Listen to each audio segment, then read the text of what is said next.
আমার নবী সাহাবায়ে কেরামদেরকে নিয়ে কায়বার দুর্গ যখন ঘেরাও করে ফেললেন, ঘেরাও করার পর আমার নবী তাঁবুর মধ্যে শুয়ে আছেন, বিছানায় রেস্ট করতেছেন।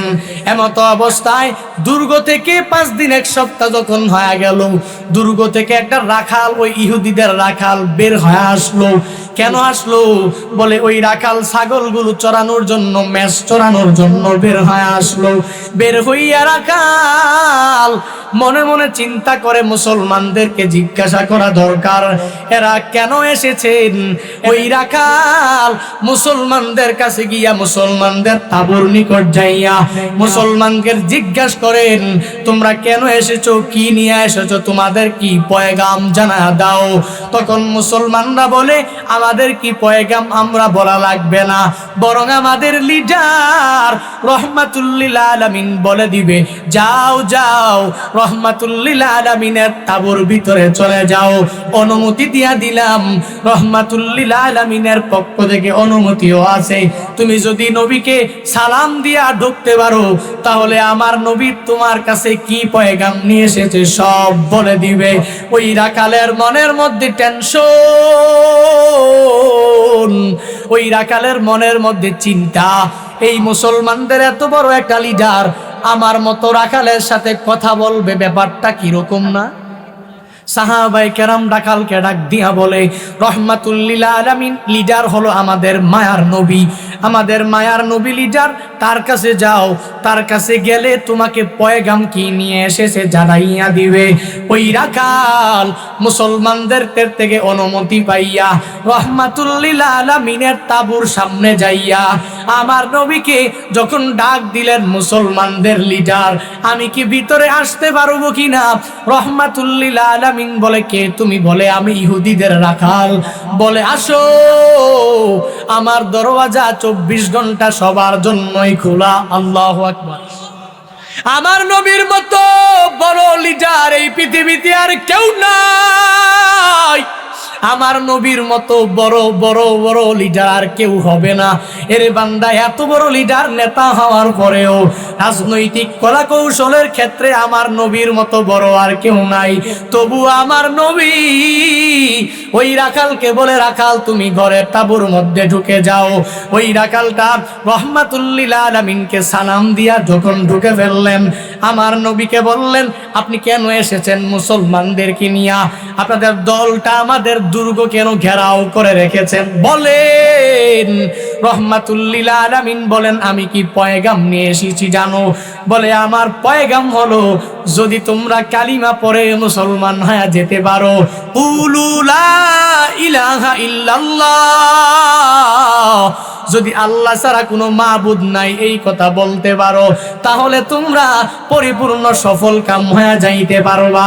তাহলে তোমরা ওই কিয়ামতের ময়দানে জান্নাতের মালিক হয়ে যেতে পারবা। ওই রাখাল রহমাতুল লিল আলামিনের এই পয়গাম শুনিয়া আল্লাহ কেমনে হেদায়েত দেয়, কেমনে হেদায়েত দেয় বান্দা শুনো।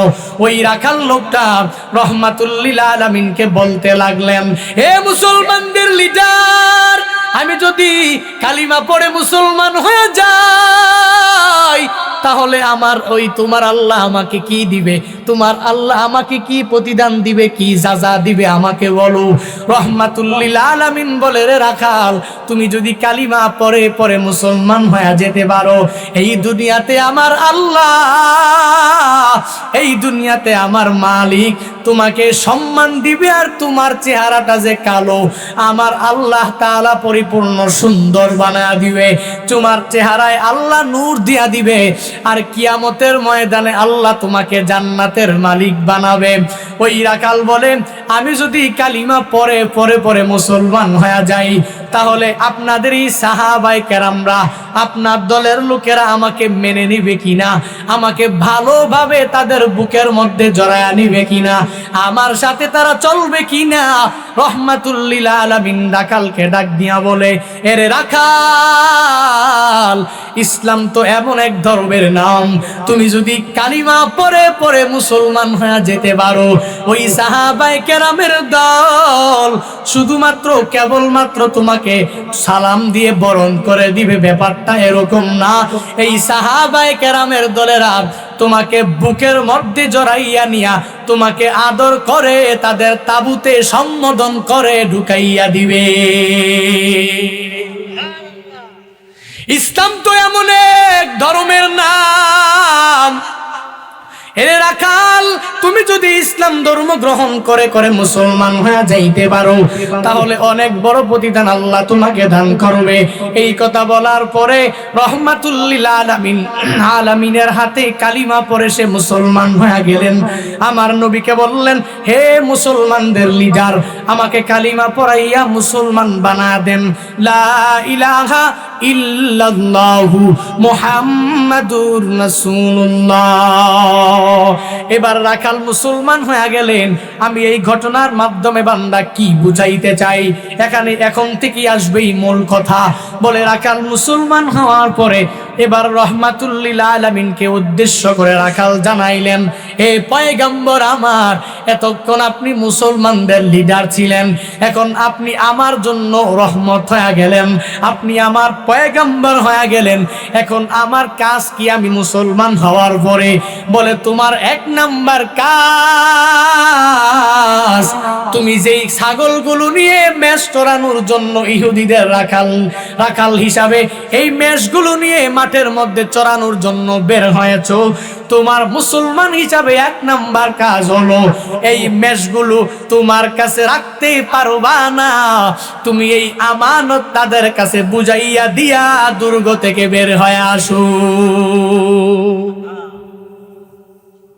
রহমাতুল লিল আলামিন তো পারতেন কাফেরদের বিরুদ্ধে যুদ্ধ করার জন্য, আমার নবী দুর্গটা ঘেরাও করে ফেললেন।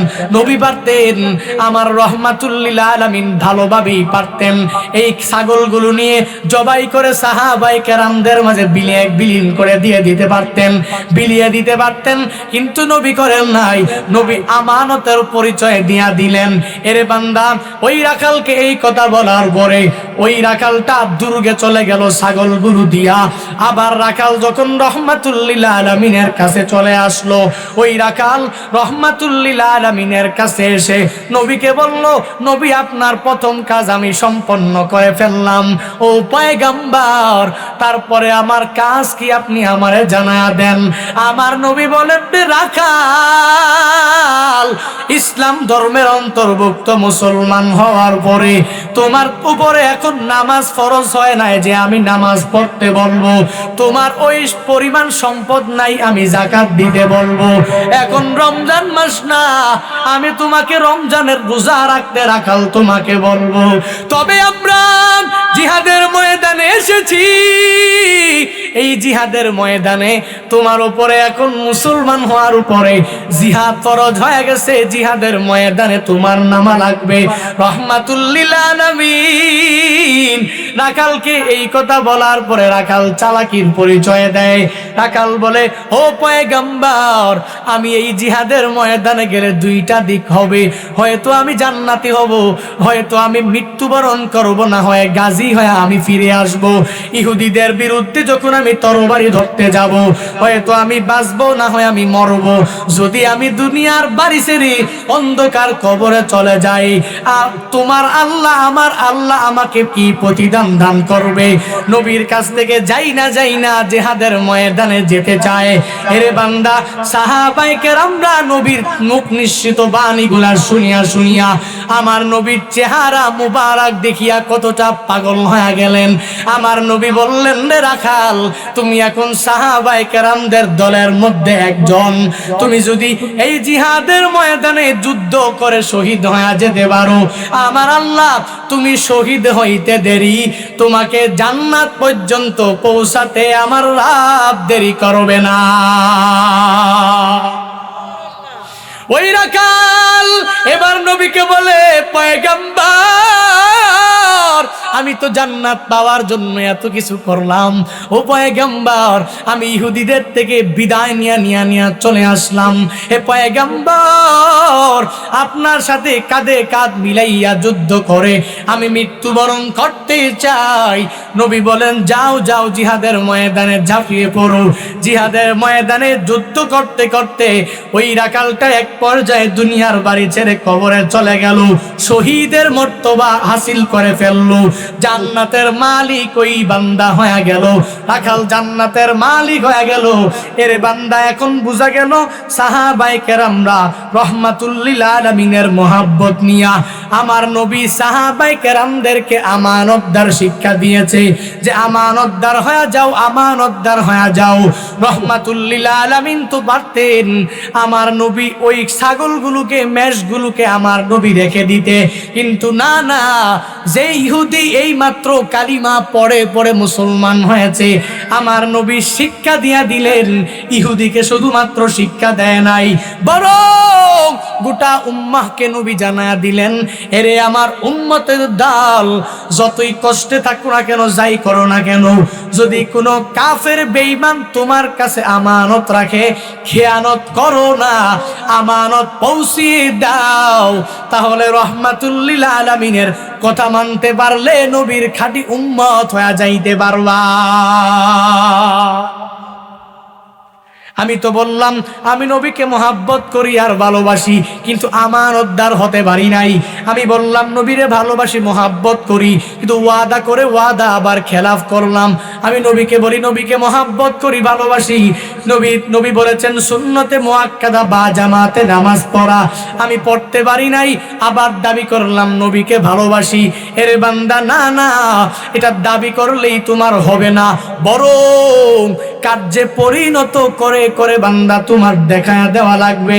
সাহাবায়ে কেরামরা এদের বডিটাকে মালিকের কাছে কত বড় আমানত মনে করেছে। এরে আল্লাহর গোলাম, এটা ঘটনা পড়লে পরিপূর্ণ বোঝা যায়। রহমাতুল লিল আলামিনের মসজিদে নববীর মিনারায় দাঁড়াইয়া আজান দিত কে?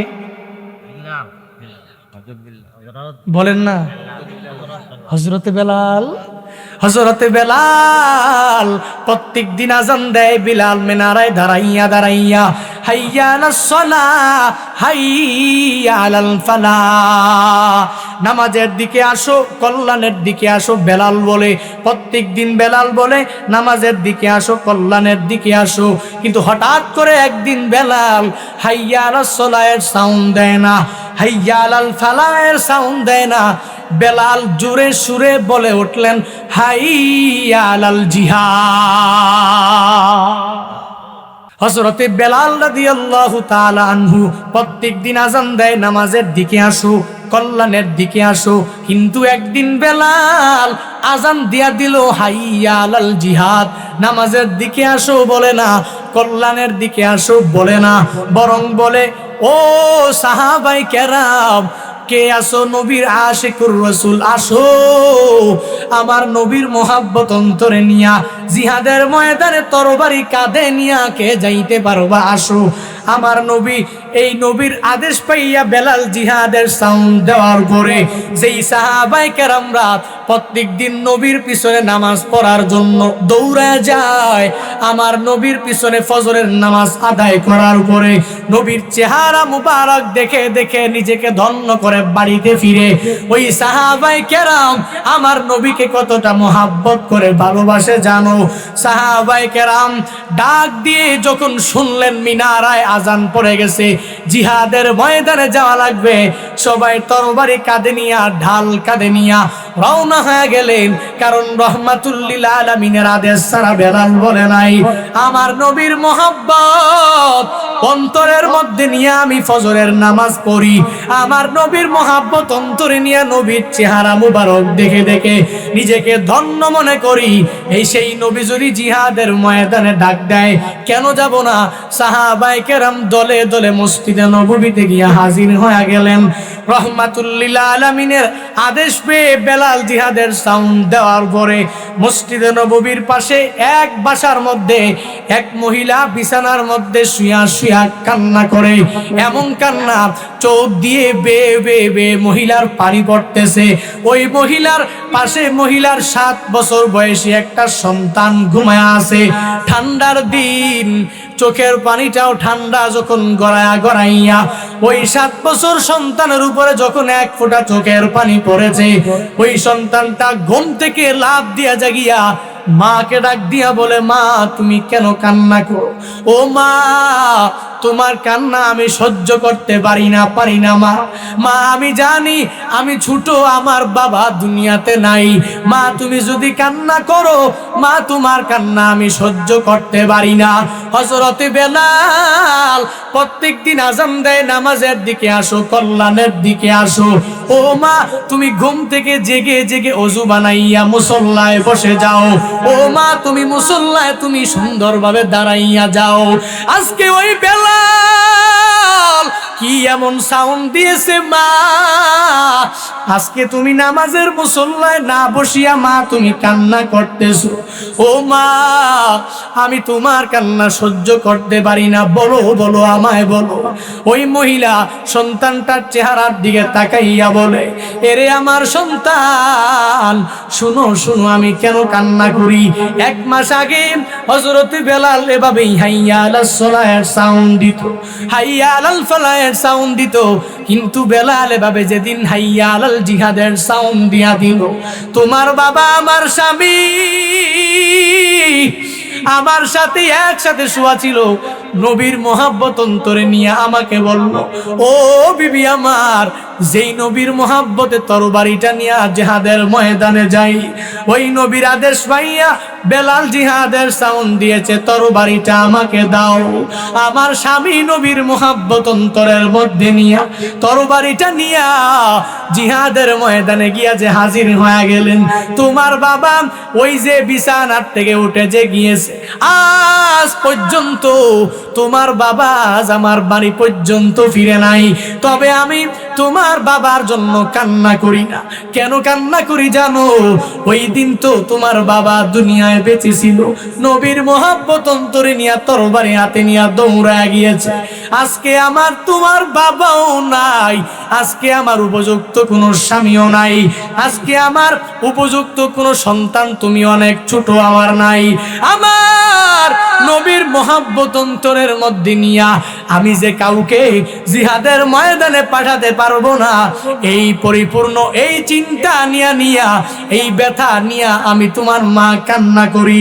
7 বছর বয়সী সন্তানটা আমার মালিকের প্রিয় বান্দা হওয়ার জন্য রহমাতুল লিল আলামিনের মোহাব্বত নিয়া মাকে কি জবাব দেয়, বান্দা কি ঈমানের পরিচয় দেয়?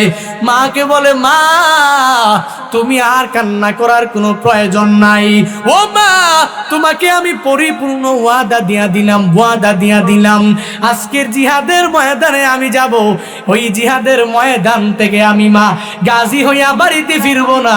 তোমাকে শহীদের মা উপহার না দিয়া আমি সন্তানটা লাশ না হইয়া বাড়িতে ফিরবো না। আমার নবীর মোহাব্বত অন্তরের মধ্যে 7 বছর বয়সী সন্তানটা নিয়া মাকে জবাব দিয়া দিল, মাকে পরিপূর্ণ ওয়াদা দিয়া দিল। মা গর্ব নিয়া অহংকার নিয়া সন্তানটাকে করে নিয়া নবীর দরওয়াজায় হাজির হয়ে গেলেন। আমার নবী ফজরের নামাজ পড়ার পরে নবীর সামনে কাতার বিশাল দাঁড়াইয়া আছে। কে কোথায় যুদ্ধের ময়দানে যাবে, কে কোথায় অবস্থান করবে, আমার নবী লিস্ট করতেছেন। এমত অবস্থায় ওই মহিলার সন্তানটাকে কুলে নিয়া কাতারের পিছনে দাঁড়ায় গেল। সাহাবায়ে কেরাম মহিলার দিকে তাকাইয়া বলে, রে মহিলা কেন এসেছো? যাও যাও, আজকের জিহাদের ময়দানে তোমাকে নেওয়া হবে না। যাও যাও চলে যাও, তোমাকে নেওয়া হবে না, সাহাবায়ে কেরামরা যাবে। ওই মহিলা সাহাবায়ে কেরামকে বলে, রে সাহাবী, আমি মহিলা জিহাদের ময়দানে যাওয়ার জন্য আসি নাই। আমার কুলে যে এই সন্তানটা দেখতেছো, এই সন্তানটাকে জিহাদের ময়দানে পাঠানোর জন্য আমি মা কুলে করে নিয়ে আসছি। যাও যাও আমার সন্তানটাকে জিহাদের ময়দানে নিয়ে চলে যাও। সাহাবীরা বলেন এত ছোট্ট সন্তান কেমনে যুদ্ধ করবে? তরবারি ধরতে পারবে না, ঢাল ধরতে পারবে না, যুদ্ধে মোকাবেলা করতে পারবে না। যাও যাও এই ছোট্ট সন্তানটাকে নিয়ে বাড়িতে চলে যাও। ওই মহিলা এই কথা শোনার পরে হঠাৎ করে যখন চিৎকার মেরে উঠল, আমার নবীর কান মুবারক পর্যন্ত যখন পৌঁছা গেল, আমার নবী মহিলার কাছে এসে বলে, মহিলা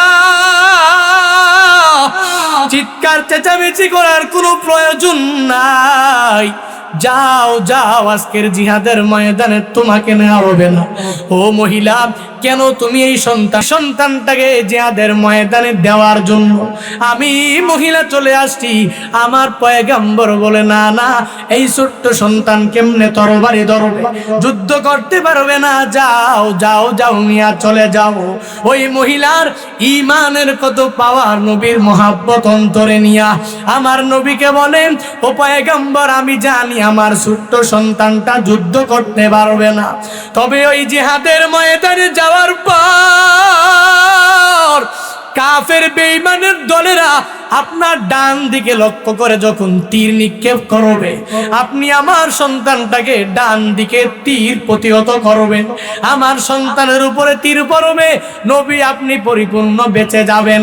শুধু তাই না, আপনার বাম দিকে লক্ষ্য করে যখন ওই কাফের বেঈমানের দলেরা যখন তীর নিক্ষেপ করবে, তখন আমার এই সন্তানটাকে আপনি বাম দিকে ধরে রাখবেন। শুধু তাই না, আপনার সামন বরাবর তীর নিক্ষেপ করে আপনাকে দুনিয়া থেকে বিদায় করে দেওয়ার জন্য কাফের বেঈমানের দলেরা যখন চেষ্টা করবে, আপনি আমার সন্তানটাকে আপনার সামন বরাবর ধরে রাখবেন। আমার সন্তান জিহাদের ময়দানে যাত্রা হয়ে যাবে, কিন্তু আমি গর্ব নিয়ে অহংকার নিয়ে কিয়ামতের ময়দানে বলতে পারবো, আমার নবীর মুহাব্বতে আমার স্বামীটাও দুনিয়ায় নাই, আমার নবীকে বাঁচাইতে গিয়া আমার সন্তানটাও ওই জিহাদের ময়দানে শহীদ। তাকবীর! তাকবীর! হযরত মাওলানা জুনায়েদ আল হামিদ সাহেব ওই মহিলা রহমাতুল্লিল আলামিনকে এই কথা বলার পরে আমার নবী বললেন, আমি তোমার আবেগের কথা পরিপূর্ণ বুঝতে পেরেছি, তবে এই সন্তানটাকে নিয়ে আমি যাব না। যাও যাও সন্তানটাকে নিয়ে বাড়িতে চলে যাও। এই কথা বলার পরে নবীর বারণ শুনে সন্তানটাকে নিয়ে যখন বাড়ির দিকে রওনা করলেন, একটু পরে যাওয়ার পর এই 7 বছর বয়সী সন্তানটা ওই মার চেহারার দিকে তাকাইয়া মাকে বলে, ও মা, তুমি রহমাতুল্লিল আলামিনের বারণ শুনে চলে যেতে পারো, ও মা আমাকে ছেড়ে দাও, ছেড়ে দাও, ছেড়ে দাও, আমি নবীর মহব্বত অন্তরে নিয়ে জিহাদের ময়দানে যাব। ওই ছোট্ট সন্তানটা মার কুল থেকে লাফ দিয়া পড়িয়া রহমাতুল্লিল আলামিনের মসজিদে নববীর সামনে যাইয়া আমার নবীর চেহারা মুবারকের দিকে তাকাইয়া আমার নবীকে ডাক দিয়া বলে, পয়গম্বর আপনি আমার মাকে বারণ করে দিতে পারেন। হে পয়গম্বর, আমি জানি আমার মা আপনার নিষেধ শুনতে পারে, কিন্তু আমি এমন এক ছোট্ট সন্তান, আমি আপনাকে একটা উদাহরণ দেওয়ার জন্য দৌড়ায় আসলাম। আপনি আমাকে ছোট মনে করলেন, আপনি আমাকে জিহাদের ময়দানে না যাওয়ার জন্য বিদায় করে তাড়া দিন।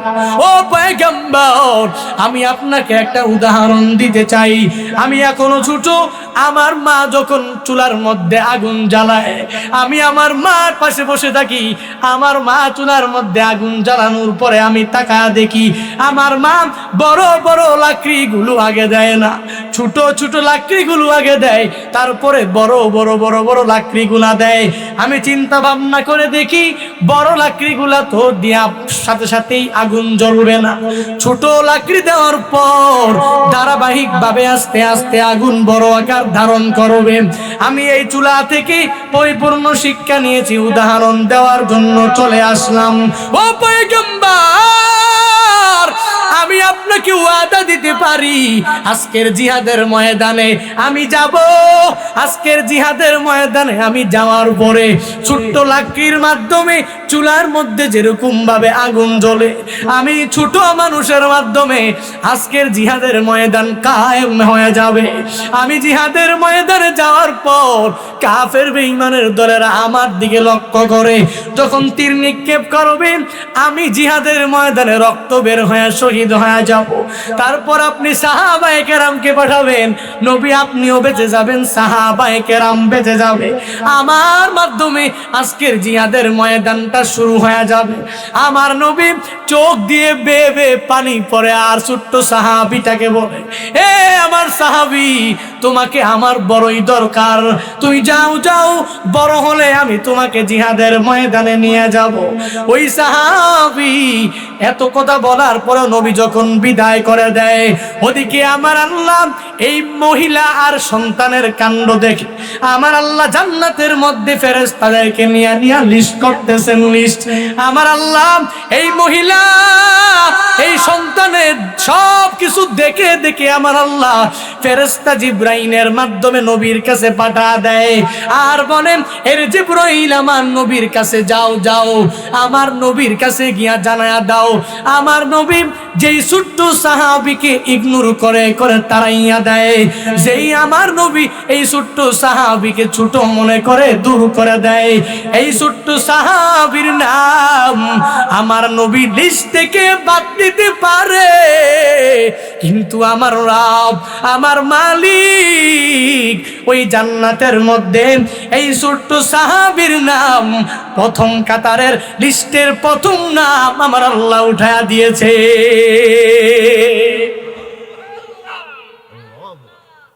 আল্লাহর পথে চললে, নবীর মহাব্বত অন্তরে নিয়ে চললে দাম বাড়ায়া দেয় কে? আরো জোরে বলেন, রহমাতুল লিল আলামিন বিদায় করে দেয়, যাও যাও। আল্লাহ বলে না, লিস্ট করেছি আমি। আর জান্নাতের মধ্যে লিস্টের প্রথম কাতারের প্রথম নামে এই ছোট্ট সাহাবী জিহাদের ময়দানে যাবে, নবীর মহাব্বতে জীবন দিয়া দিবে, নবীর ভালোবাসা অন্তরে নিয়া জীবন দিয়া দিবে, তবুও এক কদম জিহাদের ময়দান থেকে পালাবে না। এটাই ছিল সাহাবায়ে কেরামদের আদর্শ আর চরিত্র, এটাই ছিল তাবিঈন তাবিঈনের আদর্শ, এটাই ছিল আইম্মায়ে মুস্তাহিদিনের আদর্শ। আমরাও তোমরাও যদি আজ রহমাতুল লিল আলামিনের মহব্বত নিয়া, নবীর মহব্বত আর ভালোবাসা নিয়া, আমিও যদি আজ জিহাদের ময়দান তো নাই, যাওয়া লাগে না, দাঁড়িয়ে রাখতে পারি, নবীর মহব্বত অন্তরে নিয়া নেসপে শাক পড়তে পারি, নবীর মহব্বত অন্তরে নিয়া আল্লাহর প্রিয় বান্দা হওয়ার জন্য যদি 5 ওয়াক্ত নামাজ বা জামাতে আদায় করতে পারি, নবীর উপরে দুরূদ পড়তে পারি, সর্বাবস্থায় নবীর ভালোবাসা নিয়া চলতে পারি, রহমাতুল লিল আলামিনের কথা মেনে সাহাবায়ে কেরাম মালিকের প্রিয় বান্দা হয়েছে, আমিও তুমিও আজ যদি রহমাতুল লিল আলামিনের মহব্বত নিয়া ভালোবাসা নিয়া চলতে পারি, আমাদের দাম সম্মান বাড়ায়া দিবে কে? জোরে বলেন কে? রহমাতুল লিল আলামিন বলেন, নি'মাতানি মাগবুনুম ফীহিমা কাসীরুম মিনান নাস, ফীহিমা কাসীরুম মিনান নাসিস সিহহাতু ওয়াল ফারাগ। রহমাতুল লিল আলামিন বলেন, আল্লাহর পক্ষ থেকে বান্দার জন্য সুবিশাল 2টা নিয়ামত রয়েছে। এই বান্দা মনে করে এই বান্দার এই নিয়ামত বান্দার মৃত্যু পর্যন্ত থাকবে, কিন্তু ব্যাপারটা এরকম না। এই বান্দার নিয়ামত বান্দার কাছে মৃত্যু পর্যন্ত থাকবে না। রহমাতুল লিল আলামিন বলেন, নি'মাতানি মাগবুনুম ফীহিমা কাসীরুম মিনান নাস, এই 2টা নিয়ামত বান্দার কাছে সুবিশাল আল্লাহর পক্ষ থেকে নিয়ামত, মৃত্যু পর্যন্ত থাকবে না। 1 নম্বরে বড় বড় নিয়ামত হলো সুস্থতার নিয়ামত, আর 2 নম্বরে হলো অবসরের নিয়ামত। কয়টা? জোরে বলেন। 1 নম্বরে বান্দার সুস্থতার নিয়ামত, বান্দার কাছে মৃত্যু পর্যন্ত থাকবে না। আর 2 নম্বরে বান্দার অবসরের নিয়ামত, বান্দার কাছে মৃত্যু পর্যন্ত থাকবে না। কিন্তু বান্দা তো মনে করে আমার এই সুস্থতার নিয়ামত আমার মৃত্যু পর্যন্ত থাকবে, আমার এই অবসরের নিয়ামত আমার মৃত্যু পর্যন্ত থাকবে।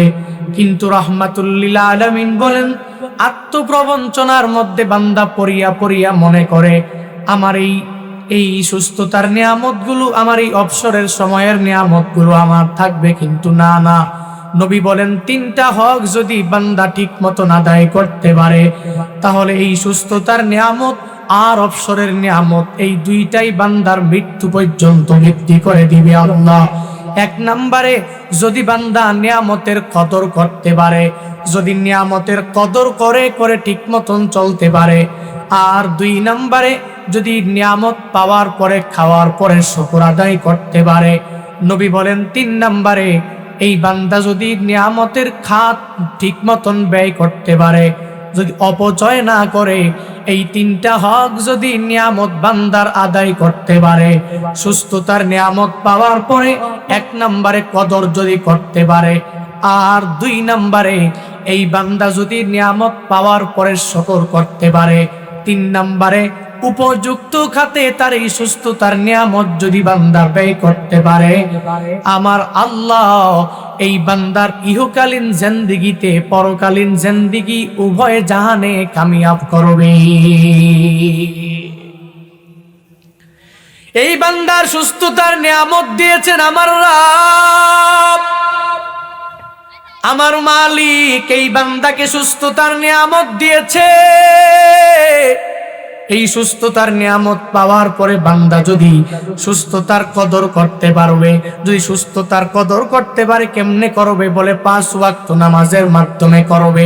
এই বান্দা তাহাজ্জুদের নামাজ পড়ার মাধ্যমে সুস্থতার কদর করা লাগবে। সুস্থতার কদর কেমনে করবে? এই বান্দার ইশরাক আউয়াবিন নামাজ পড়ার মাধ্যমে করা লাগবে। এই সুস্থতার নিয়ামত বান্দার সর্বাবস্থায় ততক্ষণ থাকবে যতক্ষণ পর্যন্ত বান্দা সুস্থতার নিয়ামতের কদর করতে পারে। আর দুই নম্বরে রহমাতুল লিল আলামিন তো জানা দিলেন এই সুস্থতার নিয়ামত বান্দার ওই মৃত্যু পর্যন্ত থাকবে যদি বান্দা সুস্থতার নিয়ামত পাওয়ার পরে আলহামদুলিল্লাহ বলে বলে জিন্দেগি গঠন করতে পারে। নিয়ামত কয়টা? জোরে বলেন। হক কয়টা? 3টা। নিয়ামত বড় বড় সুস্থতার নিয়ামত আর অবসরের নিয়ামত, আর 3টা হক আদায় করলে মৃত্যু পর্যন্ত আল্লাহ বৃদ্ধি করে দিবেন। 1 নম্বরে নিয়ামতের কদর করা লাগবে, 2 নম্বরে নিয়ামতের শুকর আদায় করা লাগবে, 3 নম্বরে উপযুক্ত খাতে ব্যয় করা লাগবে। এবার উপযুক্ত খাতটা কি? সুস্থ মানুষ, আল্লাহ বডিতে অনেক পাওয়ার দিয়েছেন, এনার্জির অভাব নাই, শক্তির কোনো কমতি নাই। একটা লোক মাজলুম, নির্যাতিত, অনেক গরিব মানুষ এলাকার মধ্যে, তার স্থান নাই, অধিকার নাই।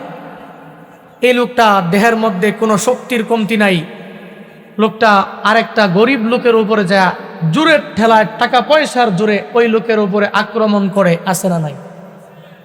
টাকার বল দেখায়, আছে না নাই? সুস্থতার বল দেখায় যে আমি সুস্থ, আমি ধনী, আমি বড় লোক, আমার টাকা পয়সার কোনো কমতি নাই, আমার সাথে কে লাগবে আছে। মানুষের উপরে ঝাঁপায়া পড়ে এরকম লোক এলাকার মধ্যে সমাজে আছে না নাই? এই সুস্থতার নিয়ামত পাওয়ার পরে 1 নম্বরে তো কদর, 2 নম্বরে শুকর, 3 নম্বরে রহমাতুল লিল আলামিন বলেন উপযুক্ত খাতে ব্যয়। এই সুস্থতার নিয়ামত পাওয়ার পরে যদি উপযুক্ত খাতে ব্যয় করতে না পারে তাহলে বান্দার এই সুস্থতার নিয়ামত আজকে আছে, কালকে আছে, 1 বছর আছে, 2 বছর আছে, এমনও হতে পারে 5 বছর 10 বছর পরে বান্দার এই সুস্থতার নিয়ামত থাকবে না, অসুস্থ হয়ে বিছানায় শুয়ে শুয়ে শেষ নিঃশ্বাস ত্যাগ করবে। ঠিক কি ঠিক না? এজন্য এটা মনে করে লাভ নাই আমার এই সুস্থতার নিয়ামত আমার সারা জীবন থাকবে, এটা মনে করে লাভ নাই। আমার এই অবসরের নিয়ামত আমার সারা জীবন থাকবে, এটা মনে করেও লাভ নাই। বরং এটা মনে করতে হবে সুস্থ রেখেছেন কে, এখানে আসার তৌফিক দিয়েছেন কে। এজন্য 3টা কাজ করা লাগবে, শুকর, কদর, উপযুক্ত খাতে ব্যয়। যদি করতে পারি তাহলে আল্লাহ মৃত্যু পর্যন্ত বাড়াইয়া দিবে। আরো জোরে সুবহানাল্লাহ, আরো জোরে। আল্লাহর পক্ষ থেকে বান্দার জন্য পুরা বডিটা হচ্ছে আমানত। আরে আমানতদার বান্দা কখন হবে? যখন এই বান্দা ঠিক মতন 5 ওয়াক্ত নামাজ পড়ে পড়ে এই হাত, এই পা, এই মাথা, পুরা শরীরটাকে যখন নামাজের মাধ্যমে পুরা বডিটাকে সে কাজে লাগাইতে পারবে, তখন এই বান্দার আমানতদার পরিপূর্ণ বান্দা হবে, খেয়ানতকারী হবে না। আর এই জন্যই রহমাতুল লিল আলামিন নির্দেশ দিয়েছেন, আল্লাহ তাআলাও আমানতদার হওয়ার জন্য নির্দেশ দিয়েছেন। আল্লাহ তাআলা বলেন, ইন্নাল্লাহা ইয়া'মুরু আন তুআদ্দুল আমানাতি ইলা আহলিহা। আল্লাহ বলেন, নিশ্চয়ই আমার আল্লাহ তোমাদেরকে নির্দেশ দিয়েছেন তার আহেলের কাছে আমানত পৌঁছায় দেওয়ার জন্য। এর মানে হলো আমার আল্লাহ 1 নম্বরে আমানত দ্বারা বুঝা দিলেন। আমরাও যেটা বুঝি আমানতের মাধ্যমে, যেটা আমরা বোধগম্য হই আমানতের মাধ্যমে, একটা মানুষ আমার কাছে 2000, 5000, 10,000 টাকা রেখেছে, আমি এই টাকাগুলো যদি সময় মতো ফিরাইয়া দেই তাহলে আমি আমানতদার। আর যদি এই টাকাগুলো আমি সময় মতো ফিরা না দিই তাহলে আমি খেয়ানতকারী। এলাকার মানুষগুলো আমাকে খেয়ানতকারী বলবে, আমাকে বলবে এই লোকটার মতো খেয়ানতকারী এলাকায় আর কেউ নাই। আর আল্লাহ তো 1 নম্বরে বান্দাকে নির্দেশ দিয়া দিলেন, আমানত যে পাবে ওই প্রাপকের নিকট পরিপূর্ণভাবে আমানত পৌঁছায়া দাও। আর রহমাতুল লিল আলামিন হাদিসের মাধ্যমে আমানতদার বান্দাকে কি বললেন? আর যেই বান্দা আমানতে ঠিক রাখে না ওই বান্দাকে আমার রহমাতুল লিল আলামিন কি বলে সম্বোধন করলেন? আমার নবী বলেন, সালাসুন মান কুন্না ফিহি কানা মুনাফিকান খালিসা, ইজা হাদ্দাসা কাযাবা ওয়া ইজা ওয়া'আদা আখলাফা ওয়া ইজা উতুমিনা খানা। রহমাতুল লিল আলামিন বলেন, 3টা স্বভাব আমার যে উম্মতের মধ্যে থাকবে, ওই 3টা স্বভাব যতক্ষণ পর্যন্ত সে না ছাড়বে ততক্ষণ পর্যন্ত মুনাফিকদের কাতারে তার নামটা উঠে যাবে, মুসলমানদের কাতারে তার নামটা বান্দার থাকবে না। আমার নবী জানায়া দেয়, সালাসুন মান কুন্না ফিহি কানা মুনাফিকান খালিসা। 3টা স্বভাব আমার যে উম্মতের। জবাব, আল্লাহকে যখন আসমান দিলেন, জমিন দিলেন, পাহাড় দিয়া দিলেন, এবার আল্লাহ বলেন, ইনসান আমানতের বোঝা মানে হলো আমি আল্লাহ তোমাকে বিবেক নামক আদালত দিয়া দিব। এই বিবেক নামক আদালত পেয়ে পেয়ে তুমি নির্বাচন করবা তুমি কোন পথে যাইবা, কোন পথে চলাফেরা করবা। আর আমি আল্লাহ তোমার জন্য এক বিশাল ট্রাইব্যুনালের ব্যবস্থা করে করে রাখবো। ওই কিয়ামতের ময়দানে আমি আল্লাহ তোমার জন্য জান্নাত জাহান্নামের ব্যবস্থাও রাখবো। এবার বলো, তোমাদেরকে আমি আল্লাহ বিবেক দিব কিনা? এই আমানতের বোঝা বহন করবে কিনা? ইনসান বলেছিল, আমরা বলেছিলাম, হে মালিক আমানতের বোঝা আমাদেরকে দেন, বিবেক নামক দৌলত আমাদেরকে দেন, যার দরুন এখন দুনিয়ার জমিনে আল্লাহ বান্দা তোমাকে ছেড়ে দিয়েছে। আল্লাহর আদেশ মানলেও মানতে পারো, আবার না মানলে নাও মানতে পারো। ফারিকুম ফিল জান্নাহ ওয়া ফারিকুম ফিস সাইর, একটা পথ জান্নাতের আর একটা পথ জাহান্নামের। এরে বান্দা, যদি ভালো কাজ করো জান্নাতের পথে আগায়া যেতে পারবা, আর যদি খারাপ কাজ করো তাহলে বান্দা তুমি জাহান্নামী হয়ে যাইবা। আল্লাহ বিবেক নামক আদালত দিয়েছে। এই বিবেক নামক আদালত আমার আল্লাহ দেওয়ার উপরে তোমার জন্য কিয়ামতের ময়দানে ব্যবস্থা রেখেছে 2টা। 1 নম্বরে জান্নাত আর 2 নম্বরে বান্দা জাহান্নাম। আল্লাহ জানা দিলেন, আমানত তো 1 নম্বরে প্রাপকের কাছে পৌঁছায়া দিবা। দুনিয়াতে তোমরাই আমানতের বোঝা নিয়ে বান্দা এসেছো। এই আমানতের বোঝা পাওয়ার পরে যদি নামাজ রোজা নেক আমল নিয়া যদি কবরে যাইতে পারো, কবরে হবে জান্নাতের বাগান। আর কিয়ামতের ময়দানে তুমি হয়ে যাবা জান্নাতের মালিক। আতিনা ফি দার দুনিয়া না হাসান, আতিনা ফি দারে উকুবানা হাসান, ইয়া গিয়াসল মুস্তাগিসি নাহদিনা লফদি খারা বিলুলুমে ওয়াল গিনা। আল্লাহ আমানত দ্বারা 1 নম্বরে বুঝাইলেন আহেলের কাছে প্রাপকের কাছে আমানত বুঝিয়ে দাও। 2 নম্বরে এই আয়াতের মাধ্যমে পরিপূর্ণ বোঝা যায় 2 নম্বর আমানত হলো বান্দার বিবেক নামক আদালত। ঠিক কি ঠিক না? আল্লাহ এই বিবেক দিয়েছেন, আল্লাহ ইচ্ছা করেই দেয় নাই। আমরাই মালিকের কাছ থেকে এই বিবেক নামক আদালত নিয়ে চলে এসেছি। এজন্য এই বিবেক নামক আদালতের এই আমানত পাওয়ার পরে আমি পরিপূর্ণ আমিন কেমনে হব, আমানতদার কেমনে হব? বলে তুমি যদি এই বিবেক নামক আদালত দিয়া ভালো ভালো কাজগুলো করো, জান্নাতে যেতে হলে যেই কাজগুলো করা লাগবে যদি ওই কাজগুলো করতে পারো, তাহলে তোমার এই বিবেক নামক আদালতের আমানত ঠিক থাকবে, খেয়ানতকারী হবে না। আর তখন তুমি জালেম আর জাহেল হবে না, বরং এই বিবেক নামক আদালত দিয়ে ভালো কাজ করার কারণে তুমি আমানতদার হওয়ার কারণে আমার মালিক তোমাকে জান্নাতে পৌঁছায় দিবে। বলেন না সুবহানাল্লাহ? আরো জোরে সুবহানাল্লাহ। আল্লাহ তাআলা জানায়া দিলেন ইনসানকে আমি আল্লাহ দেওয়ার পরে ইনসান তো বহন করে ফেললো। এবার আল্লাহ 1 নম্বরে বললেন প্রাপকের কাছে আমানত বুঝিয়ে দাও। আর 2 নম্বরে আল্লাহ জানায়া দিলেন তোমার এই বিবেকটাও কিন্তু আল্লাহর কাছে তুমি আমানত নিয়ে এসেছো, এটার খেয়ানত করা যাবে না। এই বিবেক দিয়া কোনো খারাপ কাজের মধ্যে বান্দা নিমজ্জিত হতে পারবা না। আল্লাহ তাআলা এভাবে 2 নাম্বার 3 নাম্বার করে আবার জানায়া দিলেন এরে বান্দা তোমার পুরা বডিটাই, তোমার হাত পা তোমার মাথা পুরা বডিটাই আমি আল্লাহর কাছে আমানত।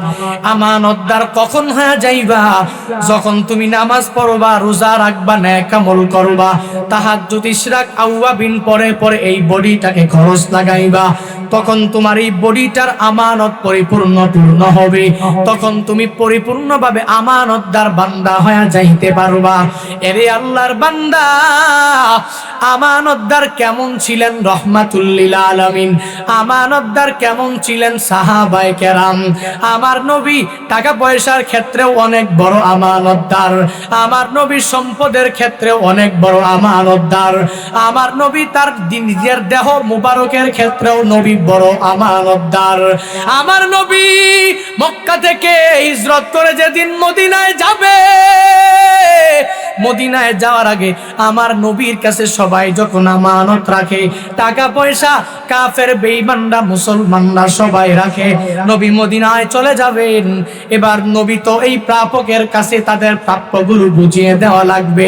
রহমাতুল লিল আলামিন আবু তালেবকে না বলিয়া সরাসরি মদিনার দিকে যেদিন চলে যাবে, চতুর্থ খলিফা হযরতে আলী রাদিয়াল্লাহু তাআলা আনহুকে ডাইকা বললেন এরে আলী, এই মক্কার মধ্যে শুধু মুসলমানরা না, কাফের বেঈমানের দলেরাও তারা সবাই আমার কাছে আমানত রাখে। আমি এই আমানতের টাকা পয়সা নিয়ে তো আমি ওই মদিনার দিকে যাইতে পারবো না। এরে আলী, আমি যদি কাফের বেঈমানকে বলি আমি মদিনার দিকে ছুটে যাব, কাফের বেঈমানরা দিবে না। আমি জানি কাফের বেঈমানরা আমাকে মহাব্বত করে ভালোবাসে, কিন্তু তাদের বাপদাদার ধর্ম টিকায় রাখার জন্য কালিমা পড়বে না, বাপদাদার ধর্ম টিকায় রাখার জন্য তারা ঠিক মতন নেক আমল করতে চাইবে না, ঈমান আনতে চাইবে না, কিন্তু তারা আমাকে মহাব্বত করে ভালোবাসে। এরে আলী, আমি যেদিন মক্কা থেকে মদিনায় চলে যাব, তুমি যাওয়ার কোনো প্রয়োজন নাই। আমি নবীকে তারা উপাধি দিয়ে দিয়েছে আল আমিন, আমি নবীকে তারা উপাধি দিয়েছে আমি নবীর মতন বড় আল আমিন কেউ নাই, আমানতদার আমার মতো বড় আর বুঝি আর কেউ নাই। এরে আলী, আমার বিছানায় শুয়ে যাও, আর এই আমানত গুলো তোমার কাছে রেখে দাও, আমি মদিনায় চলে যাব। এই আমানত গুলো তুমি প্রাপকের কাছে বুঝাইয়া দিবা। আমার নবী আমানতদার, কেমন আমানতদার? নবী তো মদিনার দিকে যখন রওনা হয়ে গেলেন, হিজরত করে রওনা হয়ে যাবেন, নবী এই টাকা পয়সা নিয়ে মদিনার দিকে হিজরত করলেও পারতেন, কিন্তু না না, আমার নবীর মতো বড় আমানতদার আর কেউ, বলেন না কেন? এজন্য তো মুসলমানরা না কাফের বেঈমানের দলেরা নবীকে ট্যাগ লাগায়া দিল, আমার নবীর মতো আল আমিন আর কেউ নাই, আমার নবীর মতো না সদিক সত্যবাদী নবী আর কেউ নাই। আমার রহমাতুল লিল আলামিন আলীকে এই কথা বলে মদিনার দিকে রওনা হয়ে গেলেন। মদিনায় যাওয়ার পর 10 বছর 12 বছর পরে যখন খায়বারের একটা যুদ্ধ শুরু হয়ে গেল, খায়বারের দুর্গের মধ্যে ইহুদিরা বসিয়া বসিয়া রহমাতুল লিল আলামিনের ইসলামকে বিদায় করে দেওয়ার জন্য খায়বারের দুর্গের মধ্যে ইসলামকে কেমনে বিদায় করবে, ইসলামকে বিতাড়িত করার জন্য, ইসলামকে ধূলিসাৎ করার জন্য ইহুদিরা ফন্দিয়াটা আরম্ভ করলো। আমার নবী সাহাবায়ে কেরামদেরকে নিয়ে মসজিদে নববীতে বসে গেলেন, পরামর্শ সভা। আমার নবী বলে, সাহাবায়ে কেরামরা শুনো শুনো শুনো, আমরা খায়বার দুর্গের মধ্যে যাব, ওই খায়বার দুর্গে গিয়ে তাদের দুর্গটাকে পরিপূর্ণ আমরা ঘেরাও করে ফেলবো। এই দুর্গ আমাদের জয় করা লাগবে। এই দুর্গ যখন হস্তগত হয়ে যাবে, ইহুদিরা এই খায়বার দুর্গের মধ্যে বসে ইসলাম নিয়ে আর কটূক্তি করতে পারবে না।